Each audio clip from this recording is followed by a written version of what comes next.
Abogado José Midense III nos acompaña esta noche, siempre de Texas, doctor en Derecho Penal por la Universidad de Texas A&M. Abogado, gracias por acompañarnos. Buenas noches. Un abrazo, licenciado Melgar, y por supuesto a la amable audiencia de hoy mismo, listos para conversar con usted sobre el procedimiento legal de los Estados Unidos. Y vamos a comenzar, licenciado, antes de que haga la primera pregunta, ¿para qué y por qué viste el uniforme azul el expresidente de Honduras? No lo viste porque ese es el uniforme de Nueva York, la información está incorrecta. Lo viste porque el uniforme azul tiene un mínimo de peligrosidad en la persona que se encuentra detenida. Nosotros estuvimos en la cárcel de ADX, Florence, Colorado, con Dan Denis Muñoz Mosquera, uno de los gatilleros más grandes que ha tenido Pablo Escobar en Colombia, y por supuesto Palmera Pineda, que es otro gatillero de los grandes de Colombia. Entonces, hay 4 tipos de uniformes en los Estados Unidos. La cárcel de máxima seguridad es ADX en Florence, Colorado, en donde le pueden poner un vestido rojo, que es el de máxima seguridad, el vestido anaranjado, que creo que ustedes lo pueden ver muchas veces en las películas, y el vestido a rayas. El vestido que utiliza la persona en mención en este momento es un vestido de mínimas inseguridad para las personas que se encuentran fuera. O sea, indica que la persona no es de alta peligrosidad. Ese es el significado, licenciado Melgar, del uniforme azul en los Estados Unidos. ¿Y tendrá algún mensaje eso, abogado tercero, por ejemplo, en cuanto al tema de cuando la defensa finalmente decida presentar o solicitar una fianza? En procedimiento constitucional, la defensa utiliza 2 términos. Número 1, la vestimenta de la persona, que puede ser en su traje o el traje azul, que es el mínimo impacto para el juez y el mínimo impacto para las personas que van a participar en el juicio. Y número 2, en vez de llamársele el defendido, se le llama por el apellido, o sea, el señor Hernández, el señor Pérez, el señor García. Todas esas son estrategias de la defensa que no conoce, por supuesto, muchas personas que informan desde los Estados Unidos. Si son estrategias interesantes que la defensa las aprendemos dentro de la Escuela de Leyes. Por lo tanto, el vestido azul significa mínima inseguridad, o sea, mínima peligrosidad de la persona, y cuando se le llama por el apellido, entonces quiere decir que el impacto es menor. En vez de decir el inocente o el acusado o el defendido, se le llama por el apellido. Y en ese mismo centro de detención en Brooklyn, hay detenidos que usan otros colores de uniforme. Se le llama el jumper suit, que se le llama el uniforme anaranjado, que son de altísima peligrosidad, por ejemplo, en el caso de terrorismo. Pero están ahí mismo, en ese centro de detención. Que están en el mismo centro de detención, correcto, que están con el uniforme, ustedes se recuerdan los de Alcatraz, con las barras grises y negras y blancas. Entonces, dependiendo la peligrosidad, el comportamiento interno y cómo se ha comportado la persona desde el arresto y la detención y el tipo de delitos, entonces la defensa puede solicitar, licenciado Melgar, un tipo de vestimenta cuando entran a la corte. No tengo la menor duda que en la próxima corte la persona podrá ingresar con su vestido, con su traje, con su corbata, porque es una solicitud que puede hacer la defensa. Por lo tanto, hay que definir para el público en general que el traje azul es de mínima peligrosidad, eso significa en Estados Unidos, y la máxima peligrosidad es el traje rojo. O sea que en la próxima audiencia prevista para el 28 de septiembre, el expresidente puede aparecer de azul o de traje. Eso lo puede solicitar la defensa y, por supuesto, cuando comience el juicio, cuando se nombre el jurado, si es que se van a ir al jurado, eso depende de la defensa, no depende de mí, sino que depende de la defensa y del presidente en este momento o de la persona acusada. Entonces podrá solicitar al oficial de probación que, de acuerdo al comportamiento de la persona que ha tenido durante estos años o meses que va a estar dentro de la prisión o fuera de la prisión, utilice el uniforme azul o el traje de vestir. ¿Qué va a pasar el próximo 28 de septiembre? En Estados Unidos hay una definición que se llama passing trial. El passing significa P-A-S-S-I-N-G. Si la defensa está lista para presentar las mociones de suprimir las evidencias, por ejemplo, he escuchado mucho los correos electrónicos, las fotografías, las llamadas telefónicas. Ustedes hacían mención a una persona que entrevistaron antes el asunto de las llamadas telefónicas. Mire qué interesante, licenciado Melgar, que desconoce completamente la persona que habló anteriormente, que ustedes lo tuvieron ahí en la pantalla. En el caso de Katz versus Estados Unidos, cuando existió el FBI, interceptó una comunicación de Katz en una de esas, usted se recuerda de esas cabinas de teléfono que existían antes, que estaban en las calles. Entonces, en el caso de Katz versus Estados Unidos, el FBI intercepta la comunicación en donde Katz estaba haciendo una transacción ilegal de tráfico de drogas. Entonces, la persona que habló anteriormente, que lo tenían en videos, desconoce completamente que esas intervenciones pueden ser ilegales de acuerdo a la cuarta enmienda. Entonces, la defensa puede automáticamente suprimir cualquier conexión telefónica, independientemente que haya sido verdad, porque el caso de Katz versus los Estados Unidos lo declara la cuarta y la quinta enmienda, y esa es una de las partes, licenciado Melgar, que si le gustaría tocar sería interesante. Bueno, pero antes de continuar de qué va a pasar el 28 de septiembre, solo me detengo ahí porque usted hacía referencia al tema de las evidencias y la Fiscalía, en la conversación de hoy durante la audiencia, que por cierto usted pegó, dijo que no iba a durar, ayer en la entrevista que tuvimos, dijo que no iba a durar más de 30 minutos y así fue. No hubo solicitud de fianza como usted lo había advertido, tampoco ocurrió. Que él se iba a declarar no culpable, también ocurrió. O sea, pegó 100% la entrevista que usted y el pronóstico que usted nos dio anoche. Bueno, ahora, abogado, usted decía algo el tema de la evidencia. Me llamó la atención dentro de esa conversación o ese diálogo que hubo hoy en la Corte, que la Fiscalía decía que tenía evidencia, como parte de las evidencias, y las cuales las tendría listas en 60 días, una serie de mensajes de las redes sociales del acusado, en este caso del expresidente Hernández. ¿Es una evidencia electrónica esta? La pregunta se contesta de la siguiente manera. Y mire qué privilegio el que tienen ustedes. Cuando estuvimos en la Universidad de Texas A&M, nosotros fuimos parte de la universidad y de la clase de Electronic Evidence. Y fuimos los mejores alumnos de esa materia. No todos los estudiantes de leyes y de la maestría, del doctorado, tienen que llevar esa clase, solamente los que tenemos la especialidad en derecho penal. ¿Qué se necesita para que una evidencia electrónica, en el caso del correo electrónico, Facebook, Instagram, Twitter, en el caso de la correspondencia electrónica, se necesitan dos cosas, licenciado Melgar? Número uno, la autenticidad del correo electrónico. Y número dos, la admisibilidad del correo electrónico. Cuando una persona escribe un correo electrónico se llama direct evidence. Cuando una persona cree que otra persona le utilizó su correo electrónico se llama circumstantial evidence, o sea, evidencias circunstanciales. De acuerdo a la regla 601, todas las evidencias electrónicas que pueden ser admitidas siempre están a favor de la defensa. ¿Por qué? Porque existe una definición en Estados Unidos que se llama el hearsay to the rule, o sea, que usted escuchó algo que pasó fuera de la corte. Entonces, la defensa siempre tiene el privilegio de poder decirle al señor juez que esas evidencias, los correos electrónicos, las fotografías, los mensajes de texto, todo eso es un hearsay to the rule. ¿Qué significa hearsay to the rule? Que es una declaración fuera de la corte que todavía no está aprobada. Entonces, los correos electrónicos no solamente tienen que ser auténticos, sino que tienen que ser admisibles. Y esa clase, licenciado Melgar, de Electronic Evidence, que en español es evidencias electrónicas, que nosotros la tomamos y por cierto sacamos una excelente nota, casi 100%, nos enseña a nosotros a identificar los correos electrónicos, a ser admitidos y no solamente ser admitidos, sino también ser suprimidos, tanto para la defensa como la fiscalía. Vamos a hablar de los dos lados. Claro. Si la defensa presenta correos electrónicos y evidencias electrónicas, la fiscalía tiene derecho a presentar las mociones de suprimirlas también. Entonces, el 28 de septiembre es una especie como de evaluación de cómo van las evidencias que está recabando la Fiscalía, las evidencias de la Fiscalía que tiene que conocer la defensa, más o menos como parte del proceso para ir al juicio después. Una vez que se emita el famoso Discovery, así como el Discovery Channel, para que la gente lo pueda entender.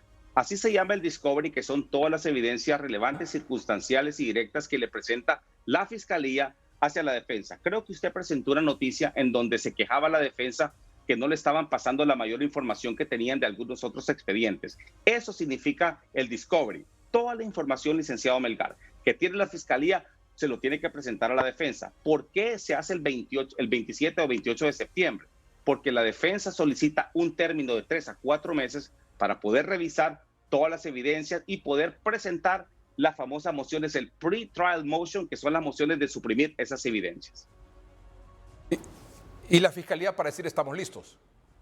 Y la Fiscalía, por supuesto, ellos siempre están listos. Lo que no están listos es cuando la defensa presenta bajo la sexta enmienda el speedy trial, que se le dice, nosotros, la defensa, ya estamos listos, ya revisamos. Entonces la Fiscalía es un medio de presión de la defensa hacia la fiscalía porque la fiscalía cree que ellos tienen las evidencias, pero no es cierto. Cuando la persona que ustedes tenían anteriormente hablaba que tenían evidencias contundentes, primero, nosotros no hablamos de contundencia. Los abogados en Estados Unidos no hablamos de eso. Segundo, tienen que probar si las evidencias son, número uno, legales, que son auténticas, que vienen de una fuente correcta y que no existe ninguna determinación para suprimir las evidencias. Por lo tanto, licenciado Melgar, y eso usted lo ha manejado muy bien, aquí no existe la palabra contundencia. Eso es completamente irresponsable e incultural en el procedimiento norteamericano.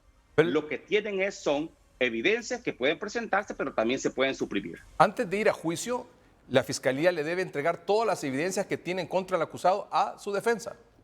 La regla 601 del Federal Rule of Evidence indica que la fiscalía tiene que entregarle cualquier información. Ustedes se recuerdan cuando la persona iba detenida hacia el avión. Ahí tienen lo que se llama el body cameras, que tienen las cámaras los agentes del Marshal y de la DEA.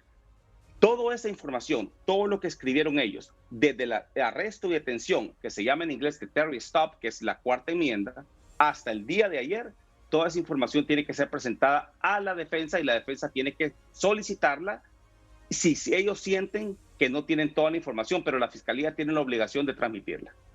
Y evidentemente todas las pruebas, la evidencia que supuestamente tiene la fiscalía en contra de cualquier acusado. Seguro que sí, cualquier testigo que va a ser presentado, experto o no experto, o cualquier persona que va a venir. Hablando de los testigos, ¿cree posible esto que vaya a comparecer en este juicio el presidente Biden, los expresidentes Trump y Obama? Desde el punto de vista periodístico, uno tiene un impacto diferente. Desde el punto de vista legal constitucional, cualquier persona que haya tenido relación en la actividad legal o ilegal de una persona podrá ser llamada a través del famoso SUMOS, S-U-M-M-O-S, SUMOS, que indica dos cosas, licenciado Melgar. Primero, si la persona no quiere llegar al juicio, tanto para los fiscales, porque ellos también tienen derecho a traer sus propios testigos, como la defensa, entonces el juez solicitará un escrito especial a la defensa o la fiscalía para qué y por qué estas personas que usted menciona deben presentarse al juicio. El impacto informativo, por supuesto, de un expresidente es grande, pero para un proceso legal norteamericano bajo la Constitución, cualquier persona puede presentarse como testigo y cualquiera de las partes tiene derecho a admitirlo o a suprimirlo. ¿Los expresidentes tienen alguna prerrogativa como para rechazar cualquier petición de comparecer? Ellos pueden decir que no. Sin embargo, existe el famoso SUMOS que el fiscal, por supuesto la defensa y el juez le dictan la pauta a la corte y le dicen esta persona es relevante para el impacto de las evidencias. Por lo tanto, si la persona no quiere asistir voluntariamente, entonces se le hace un forzamiento obligatorio para que asista. Hay dos maneras que no puede asistir. Una, que está intubado, y dos, que tenga un problema grave de salud. De otra manera, cualquier persona en Estados Unidos, si hay una orden judicial de la corte a través del fiscal y de la defensa, la persona tiene que presentarse. ¿Usted cree que eso ocurra? Si la defensa cree que las evidencias, los correos electrónicos, los documentos que intercambió la persona que está siendo acusada durante los años que fue presidente y donde existen relevancias directas en donde él hizo una defensa contra el narcotráfico en este caso, entonces recuerde usted que la fiscalía puede hacer lo mismo, está presentando testigos y declaraciones de personas que han tenido relación con él a través de actividades ilícitas, pero la defensa puede también decir que en contrarrestando esa parte, que el expresidente, exministros, Mike Pompeo, también vieron cuando el expresidente estaba haciendo su trabajo en contra de este tipo de ilícitos y esas son las partes donde se hace el análisis. ¿Hay algún antecedente de que un expresidente o un presidente en funciones haya participado, haya sido testigo en un juicio ahí en Estados Unidos? Le cuento, cuando uno entra a la Universidad de los Estados Unidos y hace el primer caso constitucional, Madison versus Marshall, Madison versus Marshall le indica a usted dos cosas. Uno, la separación de los poderes del Congreso de los Estados Unidos y la Corte Suprema. ¿Por qué Madison versus Marshall? Porque Madison y Marshall tenían una disputa de que uno de ellos quería ser magistrado de la Corte Suprema de los Estados Unidos. Entonces, en ese momento, el Departamento de Estado dijo, hay una intervención del Congreso a la Corte Suprema norteamericana, ya por los 1800. Y entonces dijo la Corte Suprema, el Poder Legislativo no puede ordenar al Departamento de Estado y al presidente que nombre a Madison como secretario de Estado. Entonces, esos son los antecedentes, y recuerde usted, licenciado Melgar, que Estados Unidos se rige por el famoso case law. Cualquier decisión de la Corte norteamericana va a tener evidencia y va a ser preponderante en cualquiera de los casos después de Madison versus Marshall. Por eso le mencionaba Katz versus Estados Unidos. La defensa se quejó de las condiciones, cito la defensa, de preso de guerra, detenido de guerra, en referencia a su cliente, al expresidente Hernández. ¿Hay alguna probabilidad de que esto tenga algún efecto y que pueda permitir o tendrá alguna probabilidad de que se pueda trasladar al expresidente a otro centro de detención o que cambien sus condiciones que la defensa calificó hoy como preso de guerra? Ahí ingresa lo que es la octava enmienda. La defensa lo que está haciendo es un impacto psicológico contra el juez y contra la fiscalía y el oficial de probación, diciendo que la persona se cuenta que no está confortable en las condiciones actuales. Recuerde que son impactos psicológicos. En inglés se llama poison the mind of the jury, poison the mind of the judge, que es el envenenamiento, entre comillas, por supuesto, no es cierto así directamente, pero de la mente y el pensamiento tanto de la fiscalía como del juez. Entonces la defensa hace un impacto psicológico para decirle al señor juez, por las condiciones que la persona se encuentra en este momento, la persona necesita la audiencia de la fianza en los próximos días y que esas anotaciones van a estar, licenciado Melgar, en el expediente oficial, porque recuerde que el expediente viene del oficial de probación. El oficial de probación, que pertenece al Departamento de Probación de Estados Unidos y del Nueva York, hace el reporte oficial previo a la solicitud de lo que es la octava enmienda en la fianza. Entonces, cuando el juez lea eso, va a ver que las condiciones de la persona detenida eran favorables, desfavorables para él, y eso es un impacto psicológico que se puede hacer, como lo hace también la fiscalía, que ellos creen que en un evento magno, como es el tráfico de drogas con armamento, una persona tiene que estar restringida de sus derechos internos. El tema de la fecha del probable del inicio del juicio está para el 17 de enero de 2023. Esa fecha puede cambiar, no se puede adelantar, pero sí se puede retrasar. ¿De qué depende? Depende de la calendarización de lo que se llama el coordinador de la Corte. En Estados Unidos existe una posición importantísima en las Cortes, que es el coordinador de la Corte. No sé si en Honduras existe, en otros países, pero el juez dicta y le pasa el expediente al coordinador de la Corte, el licenciado Melgar, y él, durante todo lo que tiene que hacer, porque recuérdense que este impacto del caso, por supuesto, en el término de los medios de comunicación es grande, pero hay muchísimos otros casos también que están en la misma Corte. Entonces, la defensa y la fiscalía con el coordinador de la Corte se ponen de acuerdo. Dos cosas. La defensa propone que necesita tanto tiempo para poder estudiar lo que es las evidencias. Y número dos, la fiscalía dice que ellos no están listos todavía, por lo tanto, el coordinador de la Corte, el fiscal y la defensa escogen ese mismo día y el juez únicamente lo aprueba. ¿Cuándo comenzaría la selección del jurado?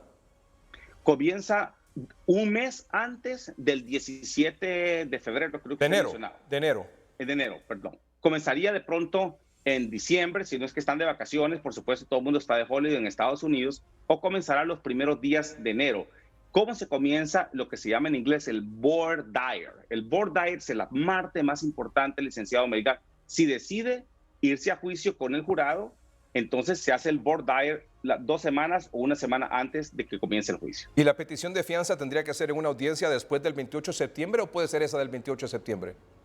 Puede ser antes del 28 de septiembre, que creo yo, me parece a mí que es una estrategia de la defensa que lo hará en las próximas semanas, porque la persona, obviamente, a nadie le gusta estar detenido bajo arresto y, por supuesto, la enmienda constitucional le permite hacerlo. En mi parecer, yo creo que en las próximas semanas se va a presentar la moción. Una vez que se presenta la moción, se hace la calendarización de la audiencia de la fianza y el juez y las partes escogen ese día. O sea que puede ser antes del 28 de septiembre o después. Seguro que sí puede ser antes. Muy bien, antes. Usted se decanta porque sea antes, porque será antes. Y finalmente, ¿quién decide estas fechas 28 de septiembre? Como estamos en un asunto académico y aprendiendo, esto me recuerda mucho al tema del COVID, cuando estábamos comenzando con todo esto y que era tan apasionante, ¿verdad? Y tan ilustrativo, orientador, sobre todo cuando los expertos hablan. Y yo me pregunto, ¿quién decide que el 28 de septiembre, que el 17 de enero? La pregunta se contesta de la siguiente manera. Todos los días cuando nosotros llegamos a nuestra oficina, revisamos los correos electrónicos más importantes. Y los correos más importantes, licenciado Melgar, son del coordinador de la Corte, porque él va decidiendo cada caso y cada fecha. No hablamos ni con el juez ni con el fiscal. El fiscal no tiene nada que ver. A Honduras le gustan los fiscales y hablan del fiscal. El fiscal no tiene nada que ver en esto, sino que es el coordinador de la Corte. Entonces, el coordinador de la Corte, que es una posición muy buena, por cierto, es el que hace la calendarización y somete a la defensa y a la fiscalía si existe alguna objeción en ese día, si están de vacaciones, si estarán en otra audiencia, porque los abogados tienen varias audiencias, pero es el coordinador de la Corte, licenciado Melgar, quien coordina lo que es el día de las Cortes. Abogado, muchas gracias por acompañarnos esta noche. Para mí siempre es un placer, licenciado Melgar, y para la amable audiencia de hoy mismo también, un abrazo a la distancia. Gracias, igualmente. El abogado José Midense III, doctor en Derecho Penal por la Universidad de Texas A&M.